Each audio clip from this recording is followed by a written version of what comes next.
Okay, welcome everybody, and thank you for joining us today to talk about some issues that are of incredible importance to each and every one of us.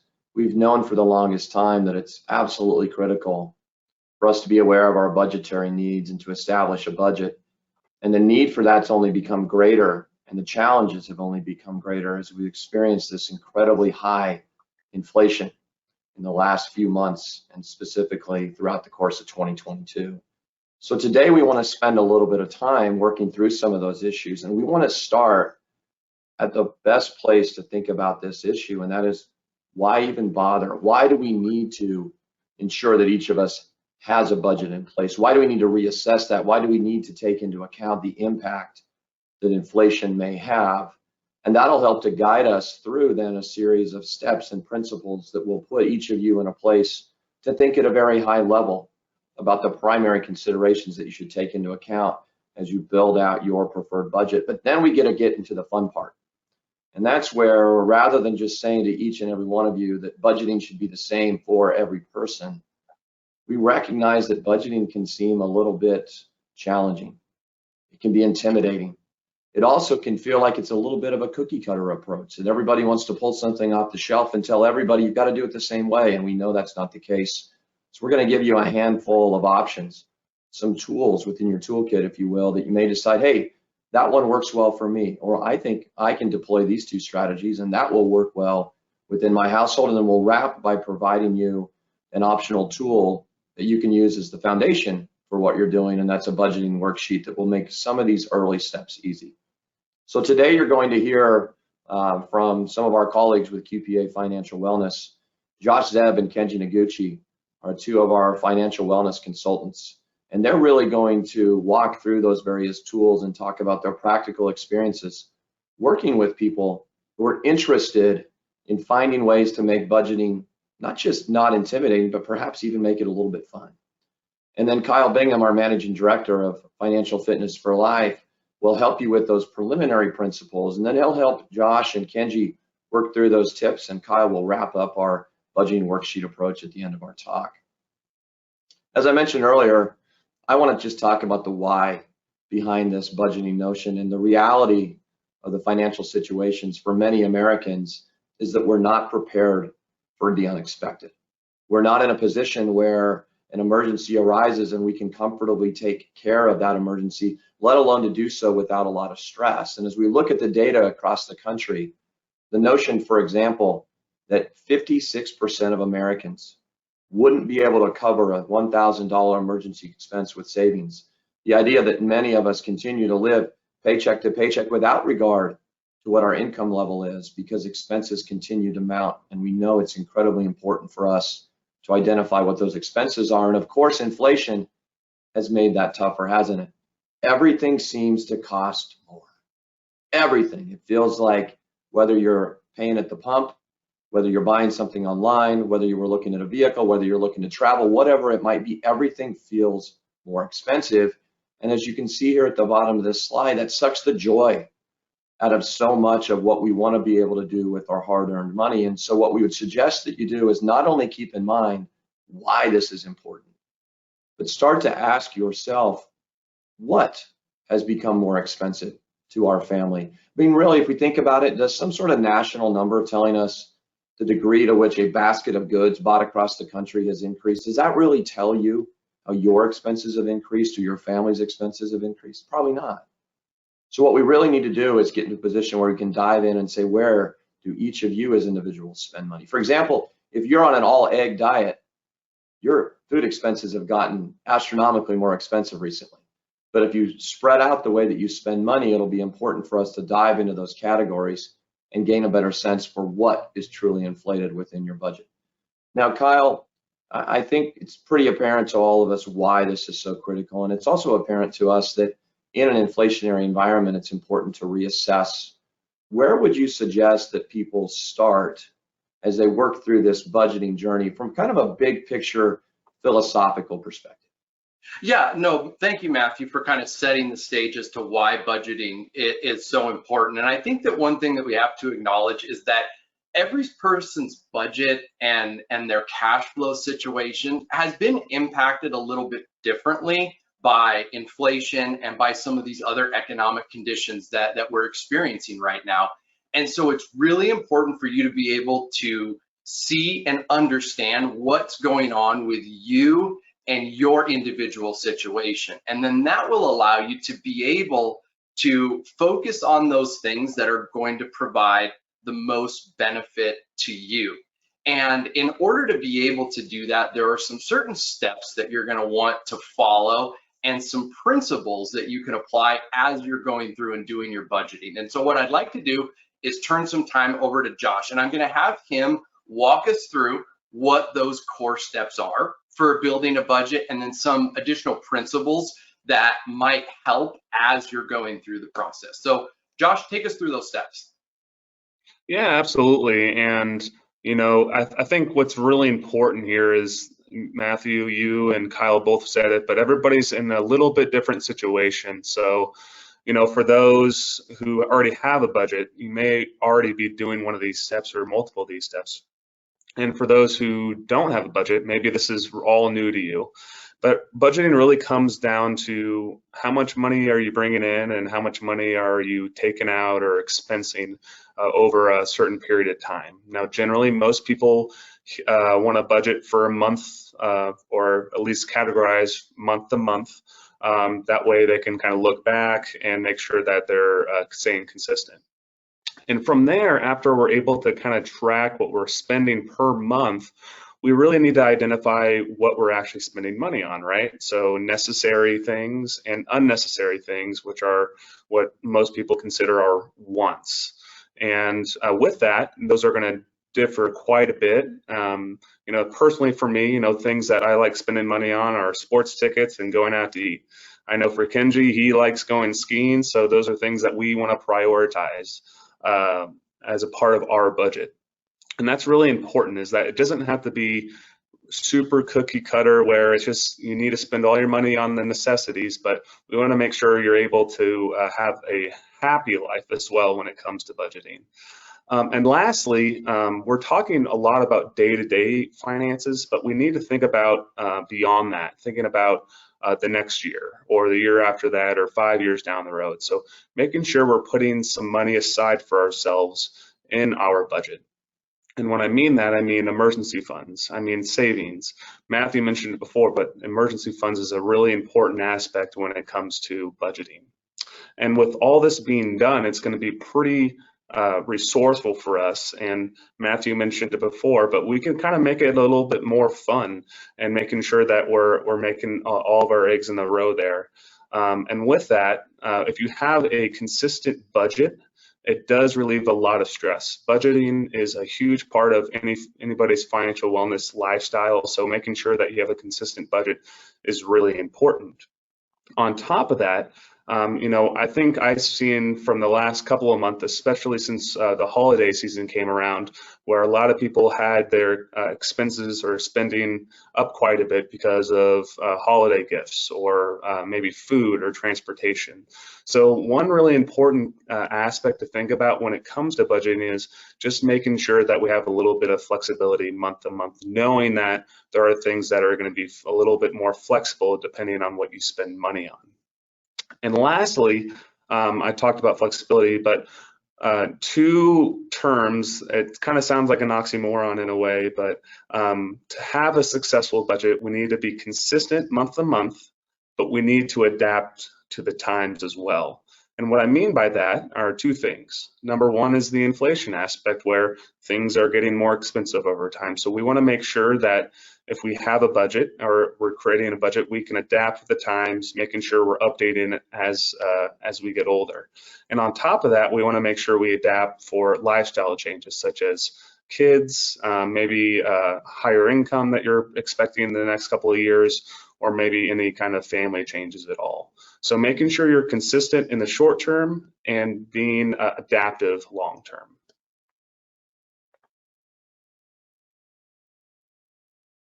Okay, awesome. Thank you, Josh. So now that we have that framework put together, it's really important for us to start to look at some of the different strategies that you're going to be able to use. And I want to preface by saying that everybody's going to be doing their budgeting a little bit differently. And so as we walk through these strategies over the next couple of moments, I want you to take a look at all of them and try them out. See which ones are going to work for you, because just like I talked about earlier, where we all are kind of going through things maybe a little bit differently, we're all impacted differently, the strategies that we're going to use to help ourselves and to improve our cash flow, and as we build that budget, it's going to look a little bit different. So Kenji and Josh are now going to kind of walk us through what some of those different strategies are as you're following through those core steps that Josh outlined just a moment ago. Thanks, Kyle. And really, folks, the starting point to this is to understand your spending habits as a consumer. So to do this, track your spending down and track it down to the very last penny. Our ask is do it for at least 1 month. And really, there's a few ways you can go about doing this. You can either start tracking today, or you can look at prior monthly statements and itemize where that spending is going to give yourself an idea. We really actually advise doing both. The reason for it is if you start today, it'll tell you how much you are currently spending and where. And if looking back, maybe especially at pre-COVID months, it'll tell you how much your expenses have personally inflated. And this is what we like to call your personal inflation rate. So again, tracking your expenses and building a budget will show you where and how much your expenses have changed, especially in an inflationary environment. And listen, we get it. It's common for someone to feel like someone's looking over your shoulder when you go through a budgeting exercise. At the end of the day, we don't want you to do this for the sake of the exercise or for others. Do this for yourself. And most importantly, don't judge yourself as you go through this. You know, we want you to continue living life the way that you currently do. We don't want you to modify what you're doing just so you have good results. And with that, again, you don't want to get caught up in what the results may be just yet. Truthfully, you have to be honest with yourself during the process so you can truly assess where your money is going. I guess where I'm going with this is just start paying attention. You know, where are those dollars going? And fortunately for us, we have plenty of options to do so. We all carry our cell phones on us everywhere we go now, right? It's part of our lives. Well, did you know that we also have apps that can maybe even help automate that process? Mint, Good Budget, Honeydew, just to name a few here. And you might be thinking, Kenji, well, you know, we don't prefer to use an app. I'm not that tech savvy, and that's totally okay. Using an Excel worksheet or even getting pen to paper will accomplish what we're after. And really what that is to organize your spending history into categories so you can identify, are there any trends, and ultimately make you aware of what your spending habits are. Now, after a month of tracking, I'm sure you'll see some good trends and results. So I want you to ask yourself, are there any small changes that I can make today that will have a large impact for me tomorrow? And this is where we want you to get practical and want you to get personal. Very common examples might be streaming services, your cable bills.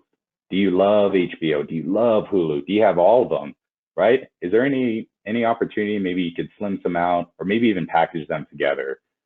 That goes hand in hand with your cell phone bills. Are you using all the data that you're paying for? Can you maybe get a discount? Do you have to buy that new iPhone model coming out? And it's a good thought, right? When we get practical on it, same thing with any large purchases. Think about it. Maybe delay that purchase for a day and see if you can find discounts elsewhere. Another example we commonly hear is eating out.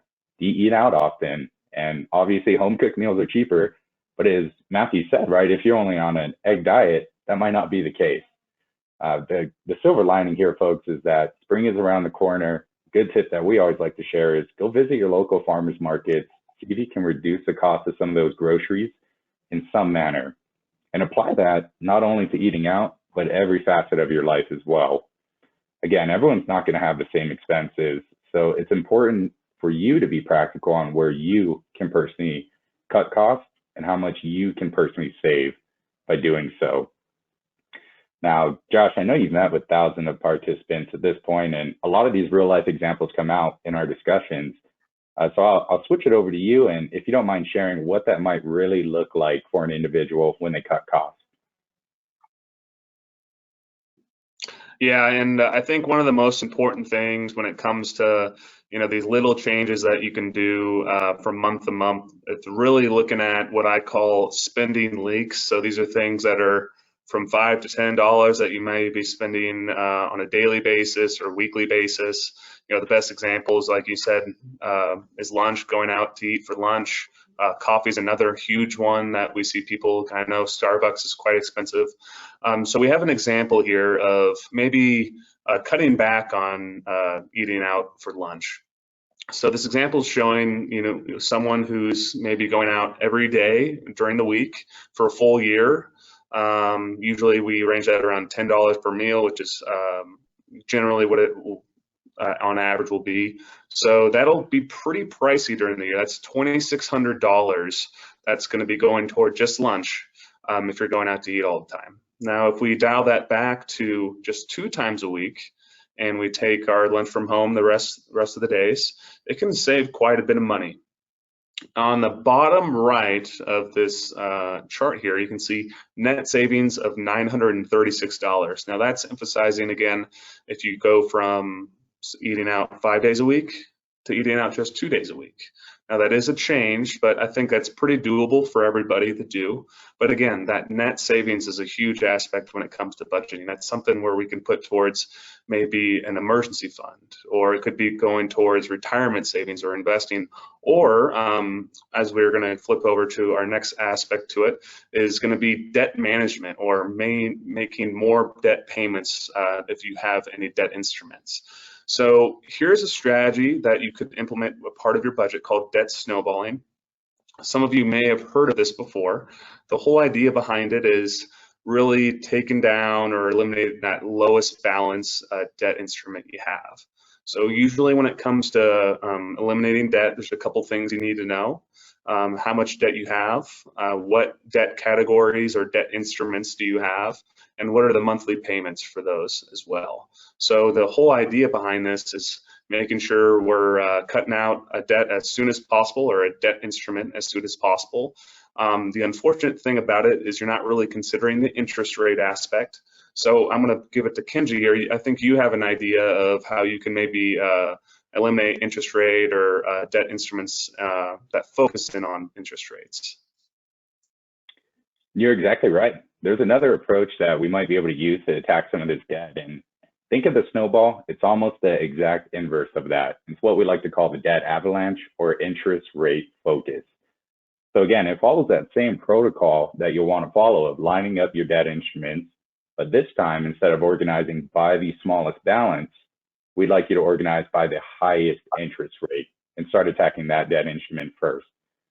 Some pros of this approach is that you're obviously going to pay less interest over time. And if you could save that money, that's ideal. Now, a con, which we might see, is that you could not necessarily improve your cash flow situation quickly. Obviously, what I mean by that is if you attack the smallest balance in a snowball method, you'll rid yourself of that obligation of a minimum payment. If you're paying the highest interest rate debt, you may not quickly improve that cash flow, which can cause you to accidentally rebuild some of that accessible debt, like a credit card. Hence, again, folks, the importance of having that emergency fund and incorporating that into your budget. Now, one thing to keep in mind also is that if you're attacking debt, the choice doesn't have to be all or nothing of either snowballing or avalanching. Maybe you focus on a small balance first, you build that confidence and build that momentum, and then begin attacking a high interest debt. What we're getting at is you need to find what works for you. I know we've spent some time talking about strategies and maybe ways to cut your wants here. Maybe we should just think simply here, Josh, right? And start putting things into buckets. So almost to give a framework for how am I doing?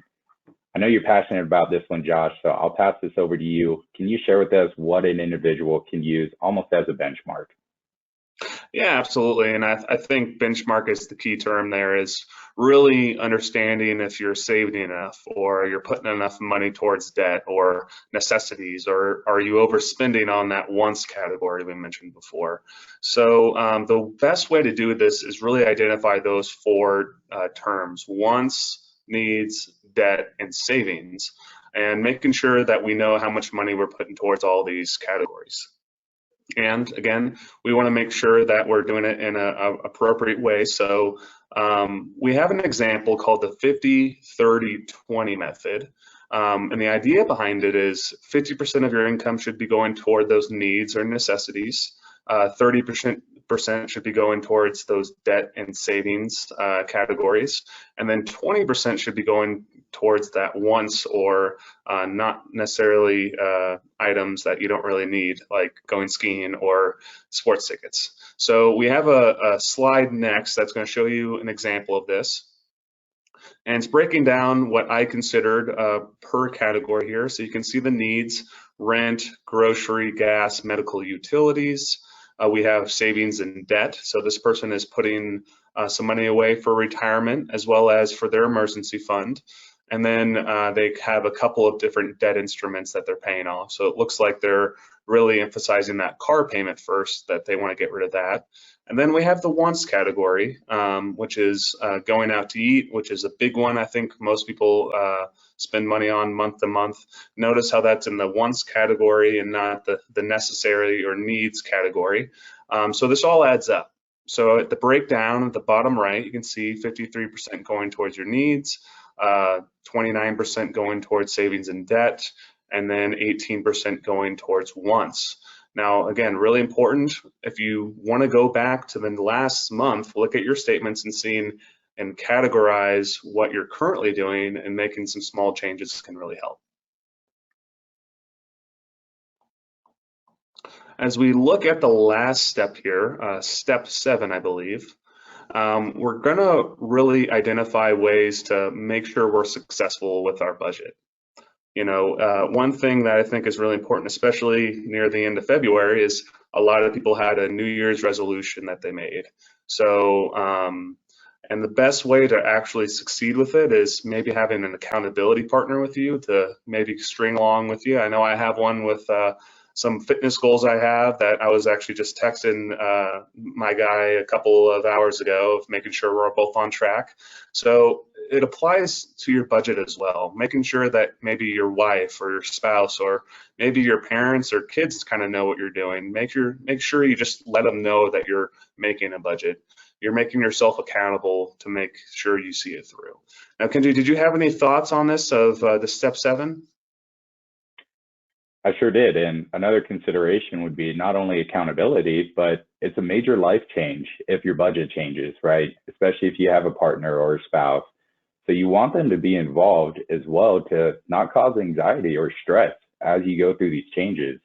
Again, it's about being honest with yourself and being flexible and adaptable, and finding those small things that can have a big impact where it's not going to hinder you directly immediately too. Again, we like to think of it almost like a dripping faucet with a cup underneath it. Maybe a few drops today, it won't be as full, but over time, it'll be a full cup for you as it continues to leak. So find those small changes and see how it can impact your budget and how you can adapt moving forward. Excellent. Josh, Kenji, thank you for taking a few moments to go through some of those strategies. One other point that I'd like to just take a moment to kind of emphasize is that because we're all going through things a little bit differently and there's different things that we're going to focus on, I don't want you to feel like going through this process and following these steps is meant to be hard on you. On the contrary, I think when you're creating a budget and when you're starting to implement that, it's going to help you to feel better about what's going on in your situation. It's going to give you confidence. It's going to help you as you start to set goals for yourself and as you start to deploy some of these strategies that we've talked about today. So what can you do now? I think one of the best steps that each of you can take would be to take a few minutes and go through our budgeting worksheet. And if you look over on the GoToWebinar console under handouts, you are going to see a link to, or actually the attachment itself. It's a fillable PDF. You can go in, you can list all of your expenses, you can kind of look at the money that's coming in versus the money that's going out, and that will be a really good snapshot for you to start to see maybe what some of those strategies might look like that you're going to be needing to use. The next step, after you've gone through and completed that worksheet, is to take an opportunity to sit down and have a conversation with one of our consultants, whether that's John, Josh, or Kenji. Each one of them will be available to help you to kind of interpret what's going on with your budget, but then also to help you to see where those priorities are and which strategy is going to make the most sense for you and your individual situation. To get that appointment set, there's a couple of ways that you can do it. For those of you familiar with the QR code, you can open up your camera right now, scan that QR code, and that will open right up on your phone. I'm also sending a link in the chat window. That's another place where you can click on that link. You can get access to both all of our team's calendars and be able to sit down and find a time that works for you to be able to just go over and really figure out how inflation has been impacting you, find out how some of these other economic conditions are impacting you, but then starting to put a plan together to be able to help you to move forward. I also want to just take a quick moment and share with you next month's Fit for Learning webinar. We're going to be talking about different contribution types and the different ways to save. So you can take a second here while that's up on the screen, scan that, get registered for next month's. And last thing, in the next couple of days, you're going to be receiving an email from us. You're going to be able to have access to this recording so you can go back and listen to anything that we talked about today. In addition to that, we're also going to send out that worksheet as an attachment. So if you're not able to download that right now at the moment, just keep an eye out for an email over the next couple of days. And with that, I just want to thank all of you for taking a few moments out of your day to be here. We're here to help. We want to help you as you're navigating through a lot of these decisions that you're making. Budgeting is a fantastic place to start because it's a really good way for you to see what's happening and help you to kind of have a boost of confidence as you move forward with your financial wellness and financial planning. And with that, best of luck to all of you. We hope to hear from you soon, and have a great rest of your day.